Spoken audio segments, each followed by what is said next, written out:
7 a.m. in the Mile High City on this Tuesday, November 4th, 2025. Good morning, Denver, Colorado. You've tuned in to the Jeff and Bill Show, News Talk 710 KNUS. It's election day, Bill. Lots of school board elections, mostly school board elections. Yeah. And two big statewide questions. Yeah. And if you voted for LL and MM, please explain to me why we should be buying rich kids lunch and breakfast to the tune of debt for everybody else. Anybody want to call in and explain that to me? Because look, we had programs to provide meals, breakfast and lunch for low-income people. In fact, the federal government paid for it. And the states, like, you know what we should do? Buy it for everybody. Oh, and it costs more than we thought. So now we're in debt. Yay. Please, explain. Give me a call. Explain how this makes sense. 303-696-1971. Text us on the Dan Caplis Law text line at 720-819-5115. Vote no on LL and MM. Please. The starving kids will get food. It'll be okay. Even if that goes down, we don't need to buy rich kids their breakfast and lunch in the state. But will the starving kids get the food? Yes, I'm not convinced it happened prior to that. It happened prior to that. I'm not convinced of that. It already existed. You have decades of experience. I'm not convinced of that because there are schools that friends and family work at that I know that are Title I schools, and they were talking about, and again, those are the poor schools. They were talking about how they would have to implement a payment system for the lunch for those kids that normally would qualify for those type of free programs. So they were talking about the idea that the expense, the largest expense, and again, I agree with you that it should have been means tested. But since the program exists, the result would be, without the extra funding, that some of these kids that are in poor families were going to be asked to pay. And that's, and that's just the function. That's it. It wasn't going to be free. We could look into the federal program, the details of the federal program, but we didn't have starving kids prior to 3 years ago. Again, I'm not convinced of that. I know people really? that went without food. You saw starving kids. Yes, 3 years ago. Yeah, more than that. Yeah, further back, kids that would show up. Yeah, kids that would show up that their first meal was breakfast that they would eat at the school, and lunch was the last meal they would have until they returned to school the next morning and got breakfast. Yeah, I know kids that were like that. I knew kids like that growing up, and I also you said knew kids. They didn't get dinner? No, they didn't get dinner at home. And I know kids, and I know kids who were in the school system They got prior breakfast to. and lunch. Yeah. Prior to, which is what this LL and MM does. It just gets rid of the means testing. So everybody gets it now. But everybody gets it now anyway. Right, I know, and it's a big, massive debt problem. We blew right through that budget. Like everything the Democrats say, it never costs as much as they say. All right. Or it costs way more than whatever they say it's going to be. We'll get to that. Give us a call. Text message. Maybe I didn't understand the bill, but I thought it was going to increase taxes on individuals with incomes over $300,000 per year. Yes, households, actually. Households. Yeah, that's my reading of it, too. And so you're looking at if you have dual income, yes. And so you're going to take money from a lot of job producers, job owners, and buy lunch for rich kids. All right, let's go to news and comment with Blake Olson. Blake Olson. Blake Olson, news and comment.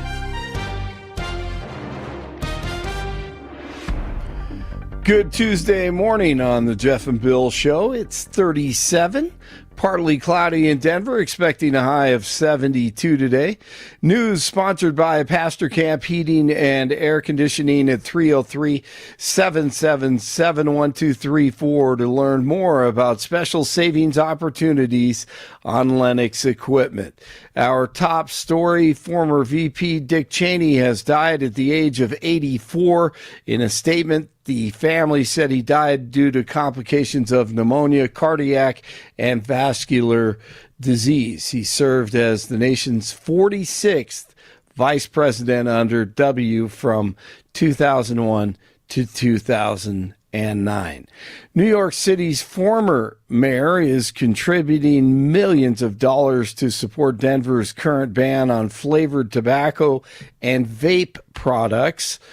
Financial reports filed late last week indicate that Michael Bloomberg donated another $2.2 million to a group trying to keep the ban in place. He's donated $5 million to them. Overall, another group that got referendum 310 placed on this year's ballot has raised about $650,000 for their campaign to overturn the ban. Voters will decide whether the ban remains in force when they go to the polls today. I hope that one stays in. Yeah. I know I rub all my libertarian friends the wrong way on this one, but I believe in prohibition. Mm-hmm. And I believe that tobacco companies want lifelong customers, and they're pursuing kids in order to do it.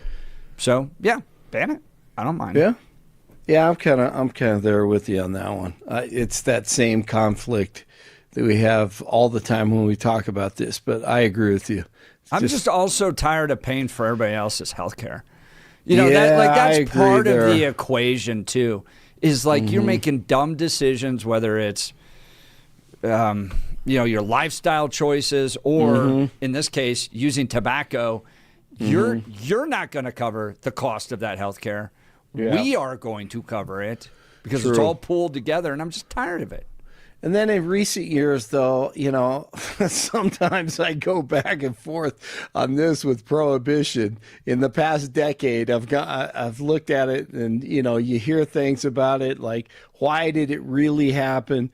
And then I went to college in Alabama. So when I was, and I don't drink, I don't smoke, never done any of that. But when I went to college in the 80s, it was in a dry county, right?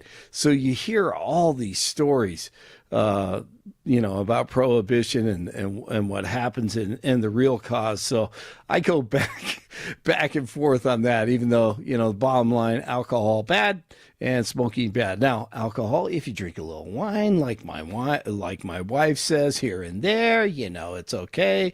So we'll see what happens on that issue today. In New York City's race for mayor, Kamidani maintains his lead in the polls over independent Andrew Cuomo and Republican Curtis Sliwa.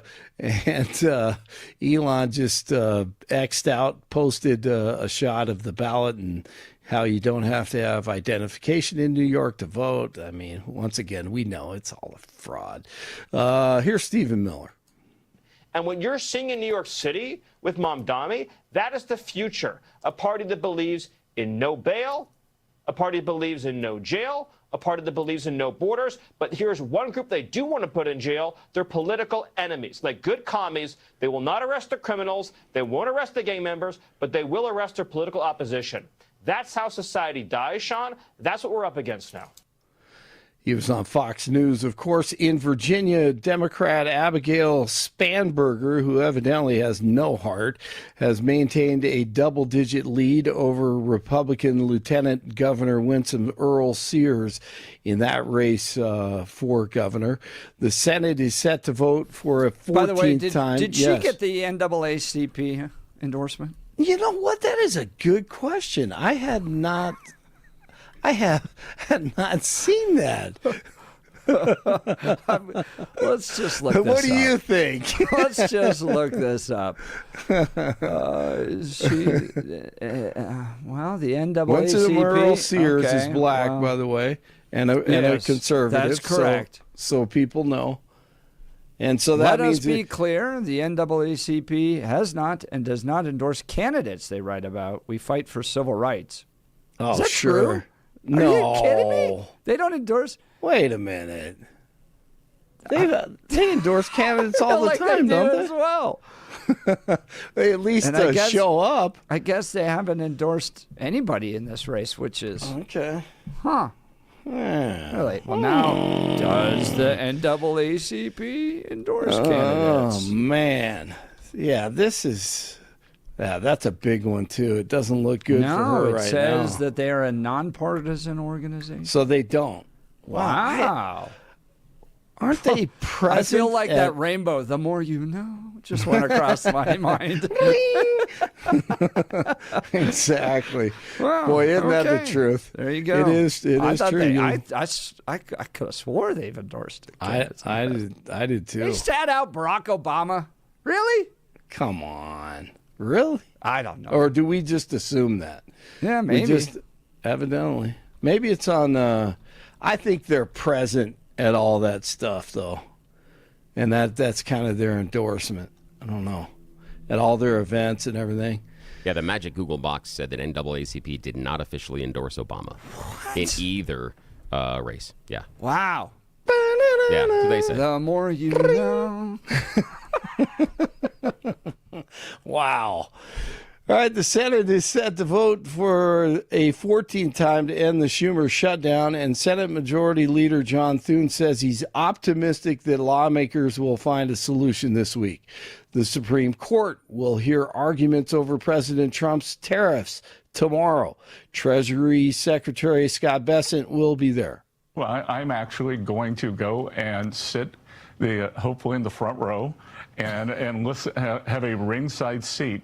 And Jesse, this is a matter of national security. If President Trump had not had the IEEPA, which is an emergency tariff authority, back in the spring, he put IEEPA tariffs on China. And last week in, in Korea, the Chinese agreed to start working to bring down the precursors for fentanyl. If fentanyl is not a national emergency, what is? Agree with him there. The High Court scheduled oral arguments for November 5th. After it agreed to fast-track the case, the tariffs will stay in place until the court makes a decision. Erica Kirk is pushing to have cameras in the courtroom for the trial of the man accused of assassinating Charlie. She told Jesse Waters on Fox News last night that cameras were all over her husband when he was murdered, so it's only fitting that there should be cameras in the court. The Utah judge in the case has placed restrictions on camera coverage of the preliminary court proceedings for accused killer Tyler Robinson, but has not yet banned cameras entirely. The Weld County Sheriff's Office says that burglary suspect Michael Jackson was caught asleep Monday beneath a desk at Weld County Public Health. A door to the building was open, and the 911 caller said the suspect was running on the second floor. Officials say some of the offices were trashed. Jackson is facing burglary, theft, and other related charges. No injuries reported. Nuggets at the Kings last night. 6 to shoot. Jokic's going to have to hoist. Nope. On the dribble drive. Here he comes. And he lays it up and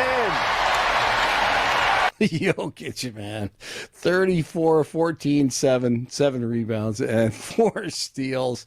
Christian, man, he's incredible. Christian Brown, 21 points. Nuggets 4-2. Heat in town tomorrow.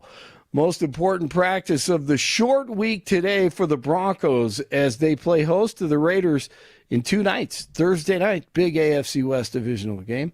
Cardinals and the Cowboys last night. First and goal from the 12. Brissett lets it fly. End zone, McBride, touchdown. Jacoby Brissett, backup quarterback with the victory, 27-17 over the Cowboys. Cardinals win. The Lightning at the Avalanche tonight in Lodo. I call it the Brett Clark Championship. My buddy Brett Clark, he played for both teams. Awesome dude. 35 in Littleton, 34 in Arvada, 37 in Denver. Jeff and Billy continue waking up with Jeff and Bill. Blake Olson, News Talk 710 KNUS.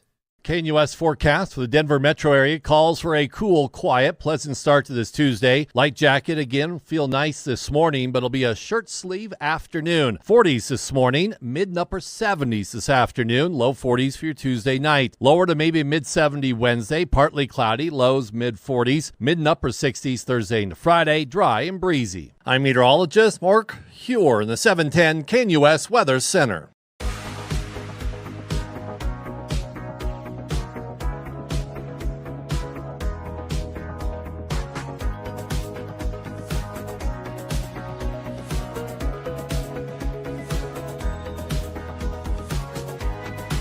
Bill, you ready to spend $950 million? Sorry, scratch that, $2 billion on the vibrant bond package here in Denver. On the, I'm just saying, the So vibrant bond package. That sounds like something that you would be offered at one of those adult stores. Hi, I see you're getting the toys, the cream, and the doll. Perhaps you'd be interested in our vibrant package. No, that's not good.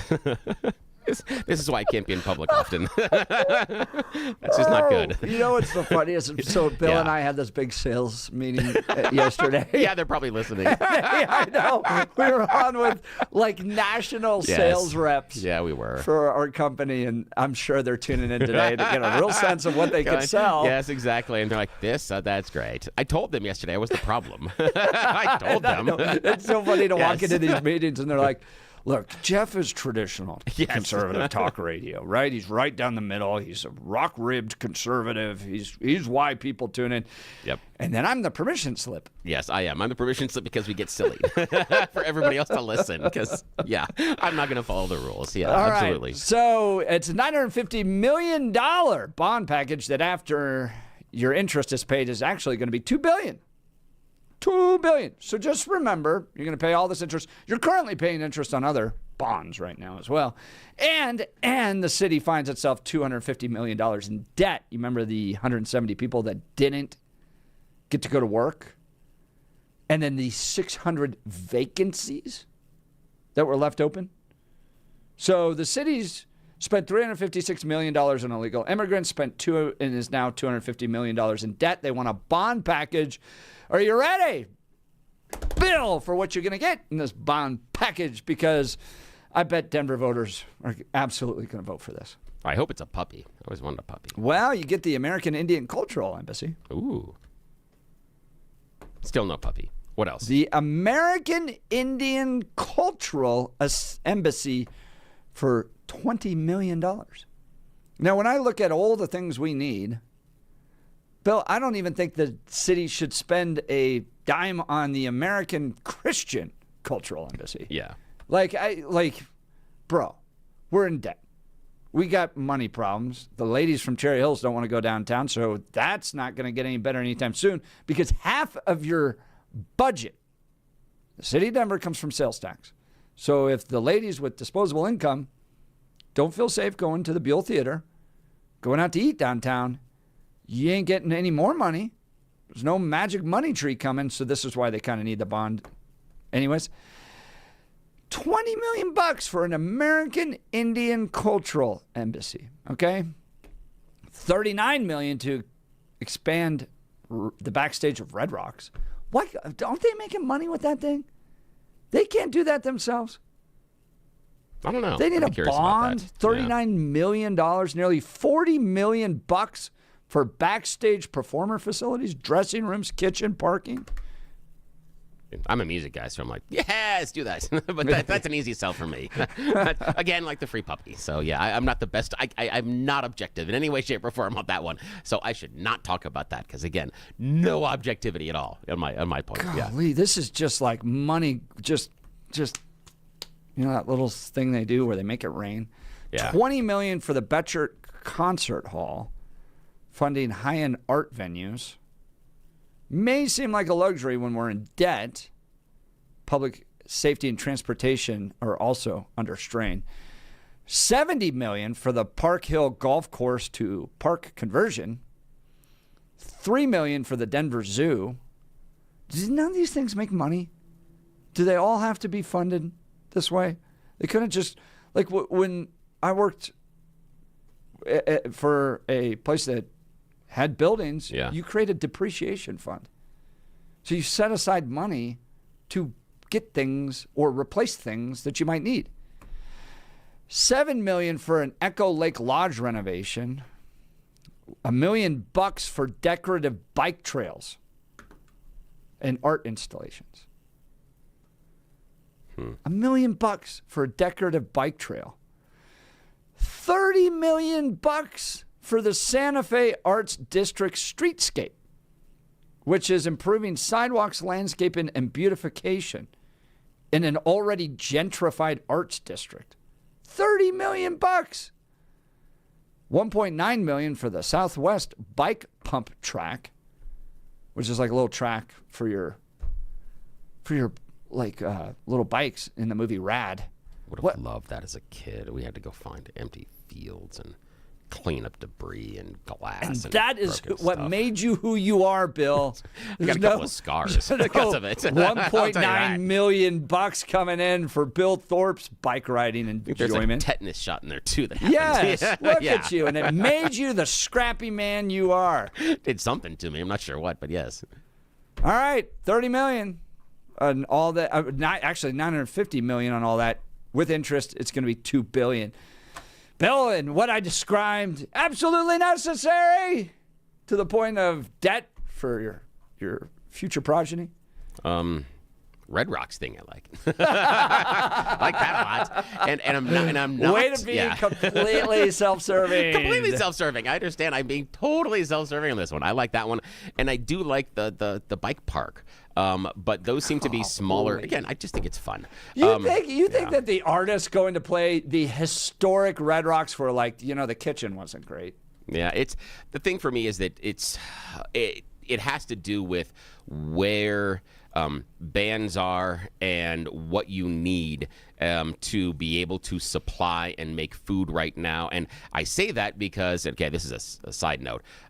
The retirement community where my mom lives, their kitchen is a closet. And all the time, the community and the people in charge there talk about revamps and redoing this. And I keep pounding the table. You need to expand the kitchen. If you want this, and the reason I say is that what comes out of that kitchen is going to sell a lot more people on your location than anything else. And I think that's also included as far as what goes on with Red Rocks. And yeah, that does need a larger stage and a larger backstage area because there are lots of little sub-compartments that could be remodeled that are all these little side rooms there backstage and down underneath that could be remodeled. I think it's necessary, but again, I'm being completely and totally self-serving. I think the idea of the bike BMX track, I think it's fun. Oh, we can raise money for this. We don't need to tax it, and we definitely don't need to put this debt burden on people. Yeah. I mean, this is the $2 billion debt bomb scam that your kids are going to pay for. Again, if they were giving me For all a bike track, I think it'd be fun, and it's a smaller cost. I'm curious about the Denver Zoo, and that one I'm just curious about the funding and why not, because I think you raised some very good questions about what the budget looks like and why there isn't something like a depreciation fund and how some of these renovations, or could there be other sponsorship that couldn't be involved? That I'm really curious about because I do think the Denver Zoo is necessary. I'm a fan, no longer a member now, but we were for years and years and years. Oh yeah, when you got little kids. Oh yeah, this is a parent tip. Town. Yeah, get the membership and just go spend hours. Yes, hours. You can bring your own food too. Yeah, it's fantastic, and it's wonderful. And so I'm a huge fan, and I grew up with a person that was in charge of it was a friend of the family early on in the Denver Zoo. So I have got these early memories of going back behind the scenes and meeting some of the snakes and reptiles. So there were some things that happened that's just kind of, it's a soft spot in my heart. But I do have questions. I'm not willing to write that kind of a check. The problem I've got, and I am not a Denver Metro voter, I'm outside the system, is when we are under this kind of a budget deficit, taking on more debt really, really bothers me, as it would bother me in my own personal finances, or if I had a small business. If I had a small business that was operating at a deficit, I would have a hard time convincing myself that in order to dig out of it, we need to take on substantial new debt. I'm not talking about a little bit of debt to do an improvement here or there, which is why I do the improvements of things like, a BMX track, maybe Red Rocks, which is totally selfish, and maybe talk about the zoo. But the rest of the stuff, when you're operating at a deficit, taking on such large debt, I think would be a bad decision. If you had a child in your life that came to you and said, you know what, I've gotten this thing out of hand and these credit cards and everything else, and what I'm going to do is I'm just going to get new credit cards and start transferring all the balances, and you'd be like, no, hang on a sec here. This isn't paying down the debt. And, oh yeah, that new car you're looking at taking on, you understand that's an entirely new debt you're going to be taking on in addition to the debt you're telling me you can't pay right now. That would be questionable if any of our children came to us and expressed that. You would go, I don't think you understand how finances work, but that's what Denver is. Denver's coming to us like that drunk on their credit card college student that doesn't understand how finances work.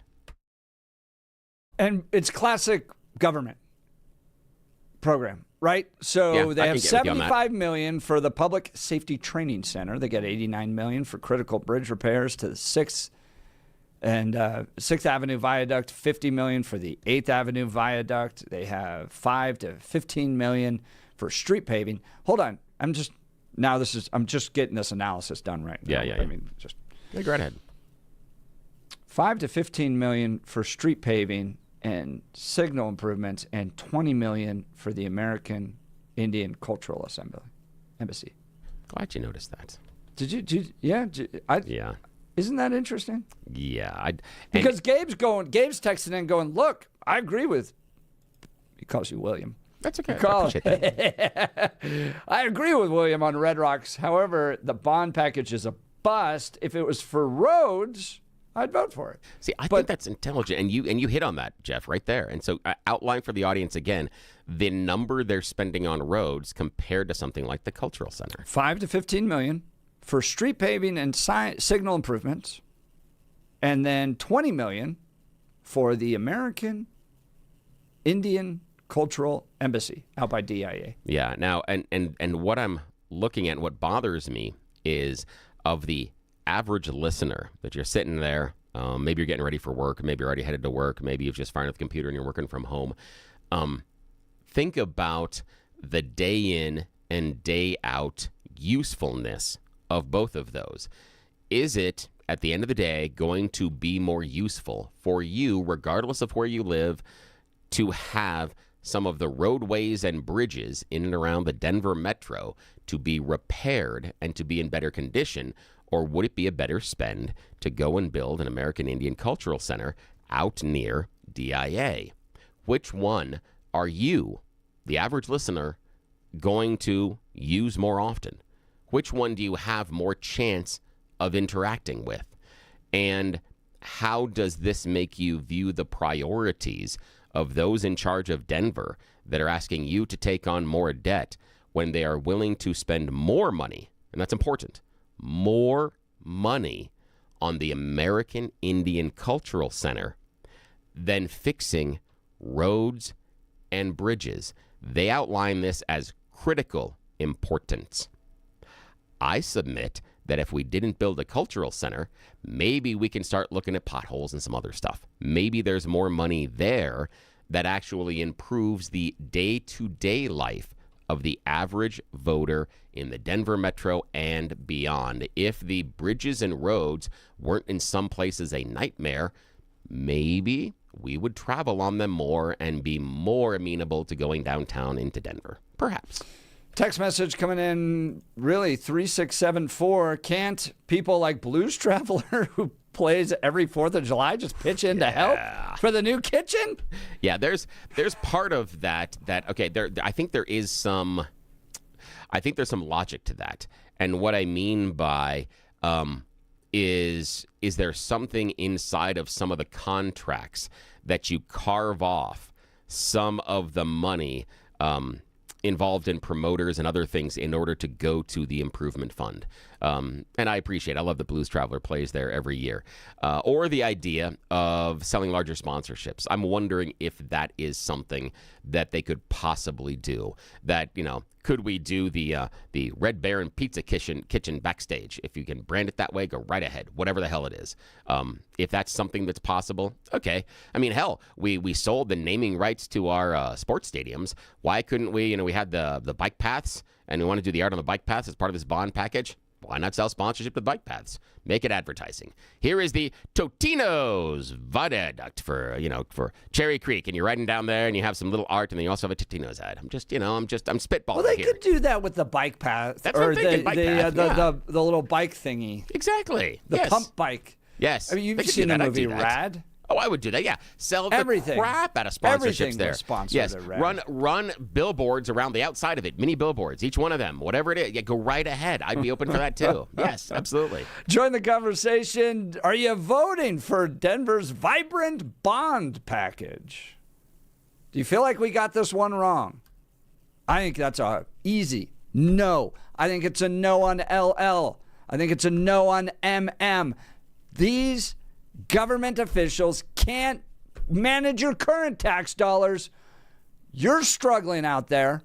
Why? Why would you continue to give them more of your money? You need it. You are going to make better decisions with it than they will. Case in point. They're going to spend $20 million on an American Indian cultural embassy while spending between $5 and $15 on actually paving your roads. Join the conversation, 303-696-1971. Text us on the Dan Capitalist Law text line at 720-819-5115. You're listening to The Jeff and Bill Show. This is Denver's Talk Leader, News Talk 710, KNUS.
Welcome back to the Jeff and Bill Show. It's election day out there.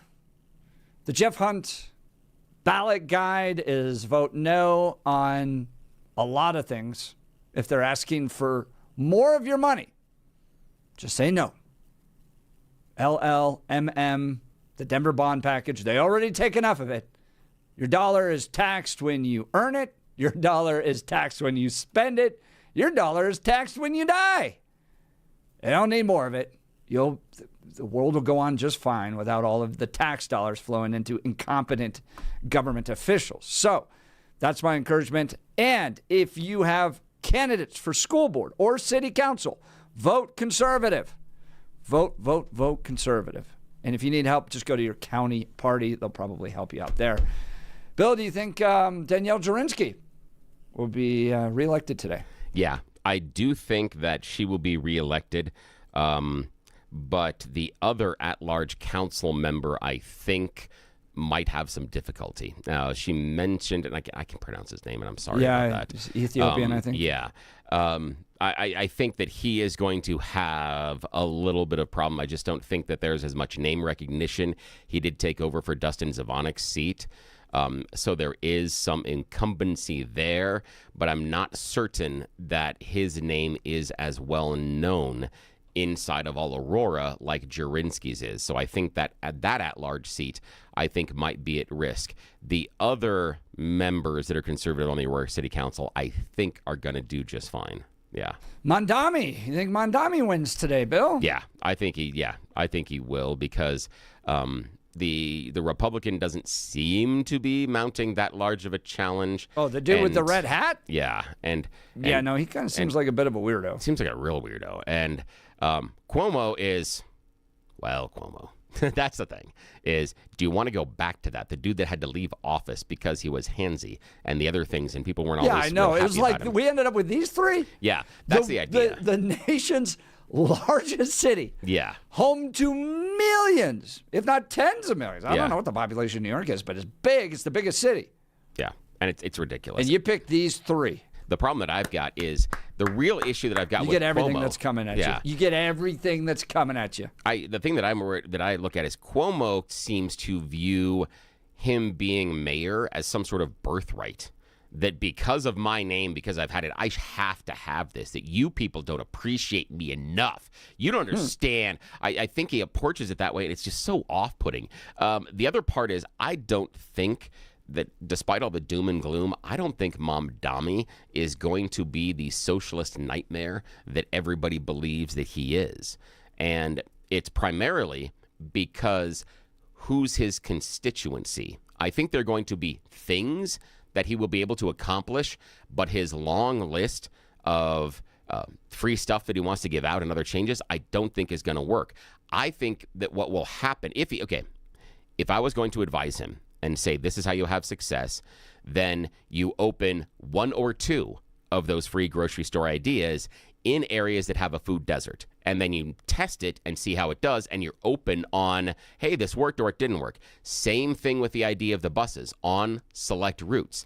They had tested it previously on the city council on 5 routes, and they had some success with it. So I would do that type of limited run. So him turning around and saying... You think his success is based upon him not actually going full socialist? Yes, because I don't think, and here's the reason why. I don't know about these DSA guys, man. Well, here's the thing is, what I'm curious about is all the other people that might be on the Democrat side of things, but not as far left as he is, are they going to push that far, knowing they're going to get also success or blame for anything that works out? So that's the issue, is because he is outside of even the traditional Democrat Party, where's his solid constituency to enact his larger plans? He's not going to be able to move it through any sort of state legislature, and that's not going to happen. Yeah, so but there's part of me that's just tired of fighting the socialists. It's kind of, socialism hasn't ever really been tried. It's never really been tried. It didn't work in Cuba because it's never really been tried. Hasn't worked in Russia because it's never really been tried. It's this constant, at this point, I'm like, go for it. Bro, you know what? It ain't my city. You want to go full socialist? Go communist. I want the whole nation to see how stupid these ideas are and the impact that they're going to have on the communities as you're crime-ridden, more poor or poorer than you've ever been before, do it. Do it. So I can finally shut the DSA people in Denver up about how it's never really been tried. Yeah, the thing is, I think that the Denver socialists, I would love to just get into a room for about 45 minutes with them and workshop how they're presenting their marketing, because I think they miss the entire message as far as persuasion. I think there is an avenue for them to be able to be persuadable, but I think they go about it so poorly that it's just dumb. And I'm not saying that I agree with them. I'm just talking about it from an advertising. I wrote advertising for a whole bunch of companies for a while. So that's all I'm saying, is that when I hear their messaging, I think they totally don't understand the game. It's clearly working. I think Mondami's going to win. Joan from Lakewood doesn't think he's going to win. We'll have to see. Sometimes the grassroots get these right, and I get them wrong. But it's clear that Mondami's got momentum. The Bernie Sanders AOC rally brought in 30,000. I think they desperately want socialism right now. And frankly, if it's a city far away that doesn't directly impact me, go for it. Fully embrace. Don't do one little grocery store. Do 100 of them. Take all the buses and make them free. Go 100 miles an hour into socialism so we can finally see when it's fully been tried. Yeah, the thing is that I can't figure out how Mamdani is going to persuade the entire New York City Council or anybody in charge to go full free buses or put up 100 free grocery stores. That I can't wrap my head around as far as how that's going to be. The people that are involved are going to get on board there. And I think part of the problem when we talk about fighting the socialists, I think part of the problem is because for years we've heard everybody on the left-hand side of the political spectrum eventually being called a socialist or a communist. I mean, we had people on the show here talk about how Biden was trying to bring communism and socialism Look where they are to now. America. The Democrat Party is fully embracing socialism. I disagree with that. I disagree with the fact Except that for they're Barack fully, Obama. No, I disagree with the fact they're fully embracing it. They know it's going to fail. That's why Barack Obama. No, it's again, I disagree with them fully embracing it. And when you tell me that the Democrat Party is fully embracing it, show me the national members of Congress making those moves. You show me them making it, then I might agree with you. Until then, I don't believe you at all. Well, I think it's coming on up, and they're embracing it. Let them have it so the whole world can see how stupid socialism is. All right. Phone line starting to light up. Give us a call. Would love to have you be a part of the conversation. 303-696-1971. Text us on the Dan Caplis Law text line at 720-819-5115. Socialism is a dead end. It's time for us to find the end of that road, turn around, start embracing America's founding principles of limited government. All right. We'll continue. You're listening to The Jeff and Bill Show. This is Denver's Talk Leader, News Talk 710, KNUS. Okay, there we go. KNUS Jeff and Bill Show. Would you like to speak to Jeff and Bill? Okay, what do you want to say today?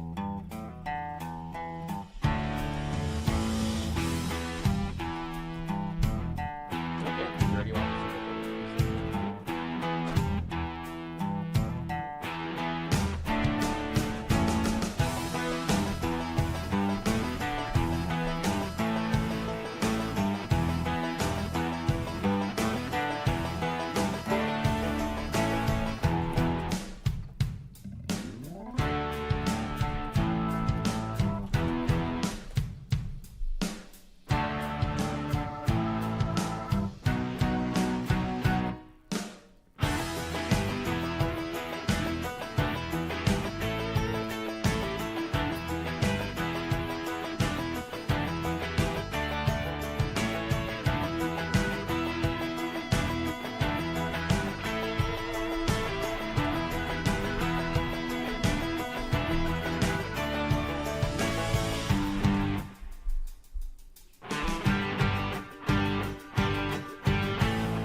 right, 2 phone calls. Aaron from Denver and then Joan telling us we're wrong. Because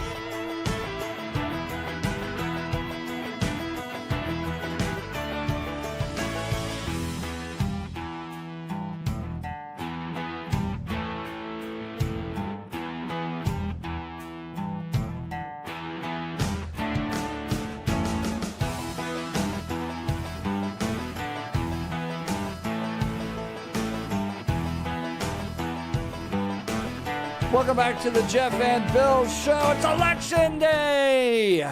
Will socialists finally get what they've always been wanting? A real socialist. It's never been tried. That's why it doesn't work. We just need to ignore all those socialist failed countries out there. We can finally get real socialism in New York City. All right, let's go to the phone lines. Aaron, Denver. Good morning, Aaron. You're on with Jeff and Bill. morning. Hey, Jeff and Bill, you know, these bond packages still, I have my ballot still. I'm still deciding if I'm going to vote for this so-called vibrant Denver, Colorado. No, don't vote. Aaron, don't vote for it. Yeah, because the thing is, you got these bonds. You know, it's just handing out more credit cards and more debt, and of course, who's paying for all this? You got the private interest that will buy these bonds because they want the interest they get from this, and your property taxes are the reason why you're paying for all these bonds and all this debt. So still going back and forth, and there's a huge list of wishes, what they want to do with all this almost almost $1 trillion, really, when you think about it. It's just insanity. So still debating it. And also, when it comes to the women's soccer team, that's $70 million there. Taxpayers are dealing with the National Western Stock Show. So, I mean, the list goes on and on, guys. That's exactly right. It just keeps passed further and further down the train track. And look, the actual solutions to Denver's problems, you can fix and get money and revenue in to do these projects if you just make the city safer. Half of all of its revenue comes from sales tax. So safety has to be the number one issue so you can get all those people coming into the city, spending all that money, and then you can go do all of your projects. That's the way to do it, not with bonds, because that $950 million is going to eventually be $2 billion once it's all paid off. Yeah, and that's going to be years and years down the line before they do pay it off. And when you're dealing with bonds, you're thinking about not just the short term, but you're thinking the long term. How these projects going to carry out in long term. And the thing is, though, $20 million with inflation, will these when it's all said and done, will these projects be built on time? Will there be carryover expenses? So, I mean, list goes on and on. Well, this costs $20 million, but, maybe end up costing $25 million when it's all said and done. Aaron, you are smarter than just about everybody elected in the city of Denver. Please run for office. Aaron, yes, Denver, sure appreciate the phone call. His line is open, 303-696-1971. Joan, Lakewood. Good morning, Joan. You're on with Jeff and Bill. Good morning. Good morning. I think that there's going to be some surprises here in Colorado because of some of the low turnouts in some of the counties. I don't know exactly what's going to happen in Denver as far as the return has happened, but I have talked to friends in Denver, and more money is not something they're excited about. That's interesting. I'm glad to hear that on-the-ground type of reporting, because those conversations with neighbors are more important than any poll we're going to see. Well, I can tell you here in Lakewood, I was sitting in front of the library getting petitions, signatures for our zoning referendums, and I was surprised at who was signing my zoning referendum. I got a lot of people that were not in the circle that I usually travel in. I had one woman who signed my petition, and she had a T-shirt on that said, claws. And I said, what is claws? And she said, cat lovers against white supremacy.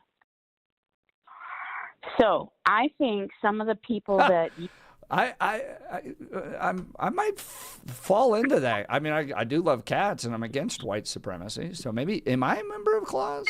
Perhaps. I don't know, Perhaps. but I was surprised that she was signing my petition. But I think I have learned with all of this is that property is not an issue that belongs to any parties. Your property is what we fought the Revolutionary War for. So I honestly and sincerely believe that Denny will not come through. Mendani? I can't say his name. Donnie, yep. Will not come through in New York. And that's because I was told in 2016 that Trump wouldn't win. Oh. So, and I remember thinking that Hillary had locked it up, and my friends going, Jeff, you just don't know the conversations I'm having. How many other times has that happened, Joan? Oh, I don't know. I think it kind of happened this past fall in the last year when they elected Trump. One of the real problems that they're having right now is Winsome in the lieutenant governor who's running for governor in Virginia didn't get an but that's endorsement. not Mendami. So I appreciate that, and unfortunately, we're out of time. That's not New York. That's a different place. Yeah, but I think the point being that sometimes the headlines aren't always right. We'll have to watch. It's Election Day. You're listening to The Jeff and Bill Show. This is Denver's Talk Leader, News Talk 710, KNUS.